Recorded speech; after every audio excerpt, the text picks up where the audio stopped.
October 5. Ang katarungan ay makakamtan. Mga minamahal, huwag kayong maghihiganti. Ipaubaya ninyo iyon sa galit ng Diyos. Sapagkat nasusulat, akin ang paghihiganti, ako ang gaganti, sabi ng Panginoon. Romans 12 verse 19. Lahat tayo ay may nagawang mali, maaaring hindi lang isang beses. Halos lahat din siguro sa atin ay nagawan ng kasalanan ng isang tao. Subalit kahit minsan ay hindi sila humingi ng kapatawaran o gagawing tama ang kanilang pagkakamali.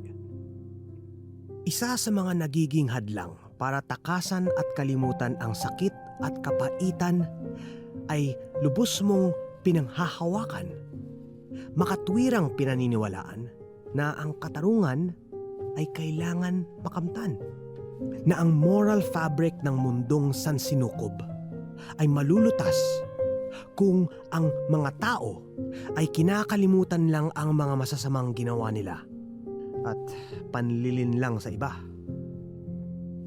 Ito ay isa sa mga hadlang upang magpatawad at alisin ang galit sa iyong puso. Ito ay hindi lang iisa. Meron tayong kasalanang kailangang harapin. Ngunit ito ang totoong kasalanan. Minsan, iniisip natin kung pababayaan natin ito, ang katarungan ay hindi natin makakamtan. Kaya tayo ay kumikimkim ng galit at paulit-ulit ang sinasabi ng may hinanakit. Dapat hindi ito nangyari. Hindi ito kailangang mangyari. Mali ito, maling-mali ito. Paano siya nagiging masaya kung ako ay nagdurusa? Ito ay mali. Ito ay hindi katanggap-tanggap. Hindi natin ito malilimutan. At ang galit natin, ang lalason sa lahat ng bagay. Ang sabi sa Romans 12:19, na ang Diyos ang aalis ng lahat ng ating pinapasan. Huwag kayong maghihiganti. Ipaubaya ninyo yon sa galit ng Diyos.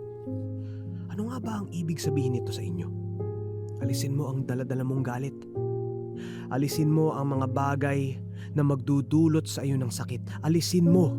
Tanggalin mo. Ito ba ay nangangahulugang walang mali laban sa iyo? Subalit, meron? Pero hindi ibig sabihin na walang katarungan. Hindi ibig sabihin na hindi ito maituwid. Hindi ibig sabihin na makatatakas sila sa mga ginawa nilang mali. Hindi ito patatakasan. Nais kong ipunto ay kung tatanggalin mo na ang paghihiganti sa iyong mga puso, ang Diyos na ang bahala.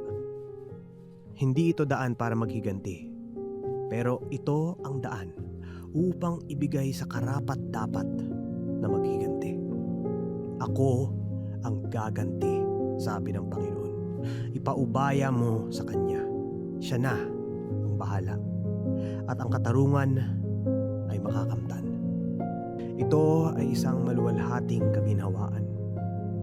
Hindi ko na kailangan dalhin ang lahat ng aking problema at pasakit. Ito ay tulad ng paghihingang maginhawa sa unang pagkakataon sa maraming dekadang lumipas. At sa wakas, malaya na ulit akong magmahal.